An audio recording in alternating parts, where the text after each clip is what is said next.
In the previous video, I mentioned and reminded you guys of the fact that you don't need to know how to find the inverse of a 3x3 matrix by hand. It's totally possible, it's not unrealistic, but the IB exam is just not going to expect it of you.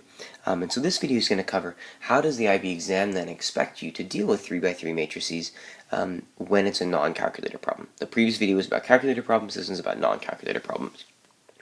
And this entire lesson, like everything I'm going to go through in this video, hinges on you remembering what happens when you multiply a matrix by its own inverse.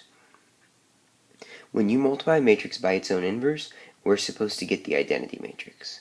So in the case of a 3x3 matrix, it's supposed to be 1, 0, 0, 0, 1, 0, 0, 0, 1. Anytime you multiply a matrix by its own inverse, you're going to get that, and that's going to be crucial for what we're doing today. I've got two examples that we're going to go through. The first one is just working with finding the inverse. The other is going to actually be solving a system. So here we go. The problems will often start out this way. They'll say, given the matrix A below and its inverse, find the values of the constants A, B, and C. And so you'll notice that the constants A, B, and C are over here. And so just so you sort of understand where this problem is going, it's basically saying, hey look, we gave you the original matrix, this is what the inverse is supposed to look like. If you can just fill in the blanks, you will have an inverse. So it's kind of like they're saying, here's most of the inverse, can you finish it? Right? So as I mentioned in the previous slide, this problem, all of these problems hinge on us remembering that when I take the original matrix, 1, -1, 1, 2, 3, -2, 4, 0, 1, and multiply it by the inverse, 3, B, -1, A, -3, C, -12, -4, 5. This is supposed to give me the inverse. I'm sorry, the identity. 1, 0, 0, 0, 1, 0, 0, 0, 1. Okay? Now, you may be looking at this going, oh my god, I don't want to multiply 3x3 times another 3x3. That's just going to be a mess. I really don't want to do it. I understand. And the good news is you don't have to do every multiplication. We only have to do a few of them. In particular, if you want to find the value of A, you need to pick any row that you want. I'm going to go ahead and pick the first row and multiply it by the first column. Right? Now this is the crucial part. When I multiply the first row by the first column, what does that need to be equal to? Hopefully you remember this about your matrix multiplication. The first row times the first column needs to equal the number in the first row and the first column. Right? So in other words, when I do 1 times 3 plus -1 times A plus 1 times -12, that needs to equal 1. Okay? So this is going to give me 3 minus A minus 12 equals 1. And that's -A minus 9 equals 1. Long story short, we should end up with the idea that A is -10. Okay? Now, did I have to use the first row? Did I have to use the first column? Well, in order to find A, you definitely need to use the second column because that's where A is, right? But I didn't need to use the first row. If I wanted to, I could have used the second row. It turns out the third row wouldn't work. I don't really want to talk about why right now. It's mostly, really it's just because when you multiply the 0 with the A like disappears and you can't solve it. But the idea is you can kind of use any row you want to do this. So sort of as an illustration of that, let me pick another color. Let's pick green. So let's say now I want to find B. In order to find B, I'm definitely going to have to use the second column. Which row should I use? It doesn't really matter. Just for fun, I'm going to go ahead and use the third row. Why? Because I can.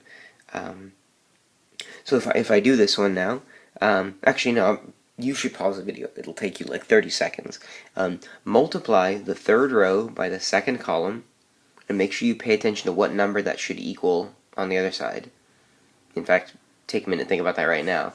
The third row, second column, needs to equal this guy, because that's the number that's in the third row and second column. So when I multiply this out, I'm going to end up with 4b plus 0 times negative 3, so 0, minus 4 has to equal 0. So if I solve this out, 4b equals 4, and so b is 1. Okay? The last one I'll need to do here is actually one that I'm going to ask you guys to do. So you should go through and figure out how you're going to, oops, I don't want red. Figure out how you're going to find the value of C. Like what rows and columns and things you're going to multiply to get that. So personally, well, we know we have to pick the third column. We don't get a choice there. I'm going to pick the second column over here because I just feel bad. The second column never got used, and that's just, it's not fair. If you, on your own, when you paused the video and did this on your own, because I'm sure you did, if you use the first or third row, good for you. Actually, not the third row. If you use the third row, you should have noticed that it didn't work and you couldn't find C. So if you use the first or second row, it should work fine. So when you do the multiplication here, the 2 multiplies with the negative 1 to give me negative 2. The 3 multiplies with the c to give me plus 3c. The negative 2 multiplies with the 5 to give me minus 10. And this should be equal to, well, the second row times the third column should be that one right there, so equals 0. I've got 3c equals negative 12. I'm sorry, 3c minus 12 equals 0, so 3c equals 12. In other words, c is 4. Okay? And so the idea is we now effectively have the inverse, right? I mean, let me see if I can sort of fit this on the screen here.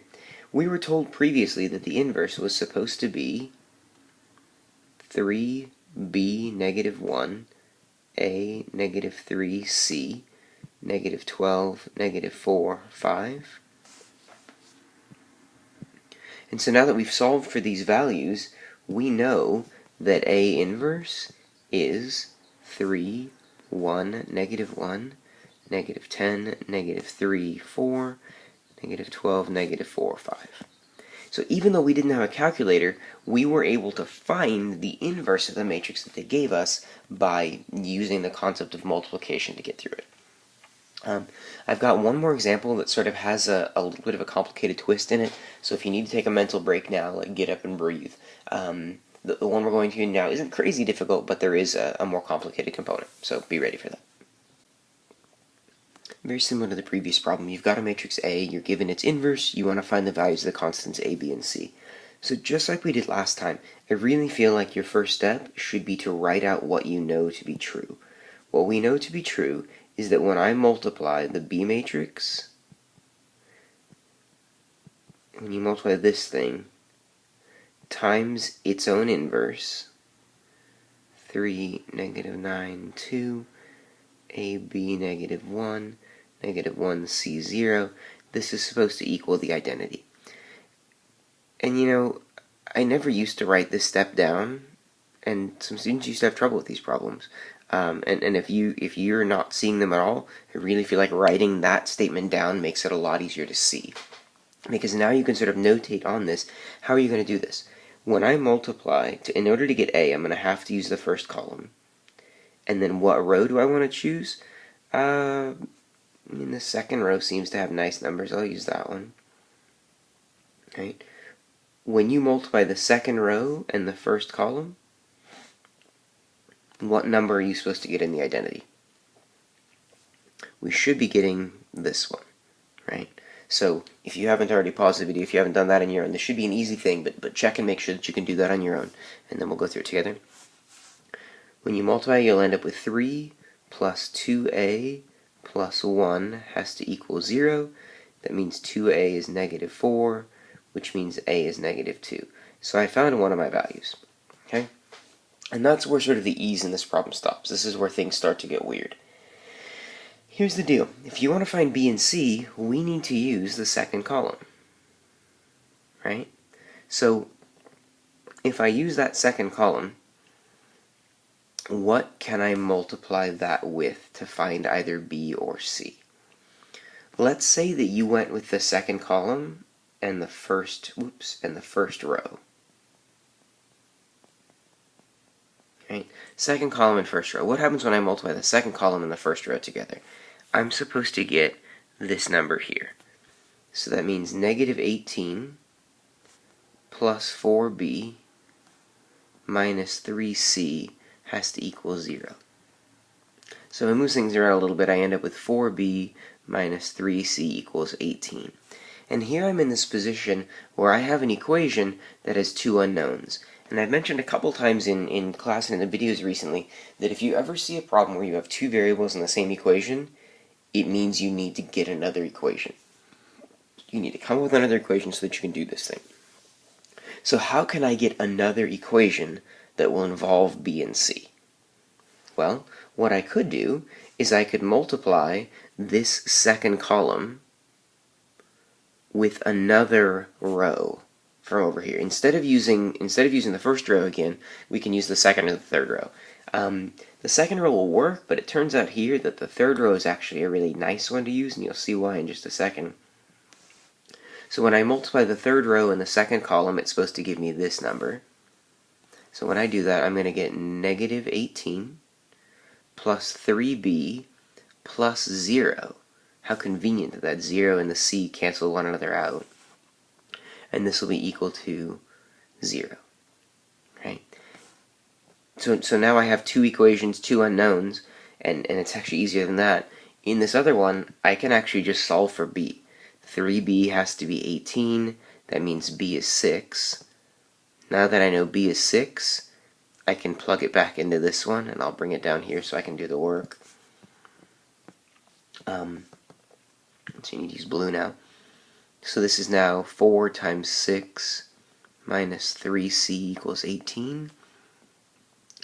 Long story short, when you solve this thing, you're going to end up finding out that c is 2. I think I can kind of skip the work on that one. So now that I found the values of a, b, and c, I can sort of, and I know the problem didn't ask for it, but I can write my completed inverse. We were told that the inverse was supposed to be 3, negative 9, 2, a, which we found to be negative 2, b, which we found to be 6, negative 1, negative 1, c was 2, and 0. This is my inverse matrix.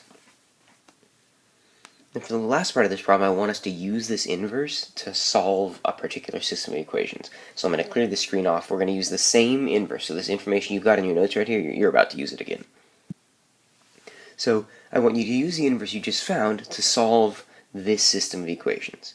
Right? So first off, how do we do it? Well, we recognize that this can be written as a matrix system. 2, 4, negative 3, 1, 2, negative 1, 2, 3, 0 times x, y, z has to equal 11, 5, 7. And at this point you begin thinking, oh man, if only I had the inverse of this matrix. Oh, if only we had the inverse. And we do. We totally just found the inverse. The inverse was the thing that we just found. So when I say use the inverse you just found, that's what I'm talking about. Right? So where do I have to apply that inverse? I'm going to have to put the inverse here. Note that that's on the left side of this matrix, so I'm going to put it here on the left side of that matrix. When I do that, the left side is going to become the identity, and I'll just have x, y, z. On the right side, I will have the inverse, which was 3, negative 9, 2,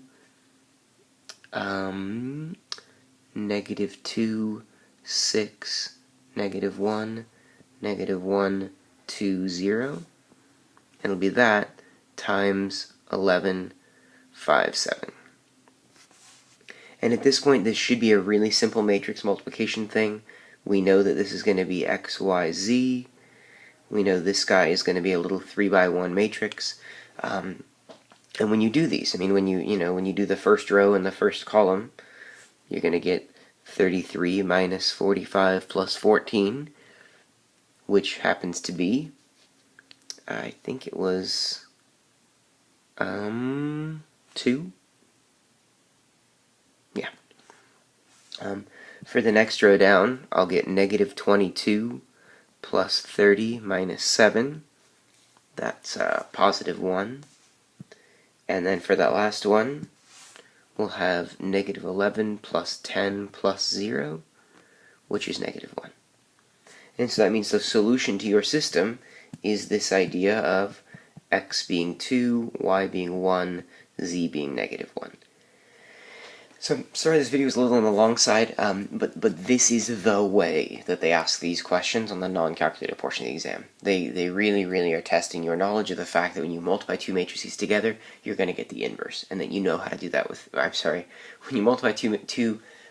when you multiply a matrix and its own inverse together, you get the identity, and we use that to sort of find inverses of 3x3 matrices by hand.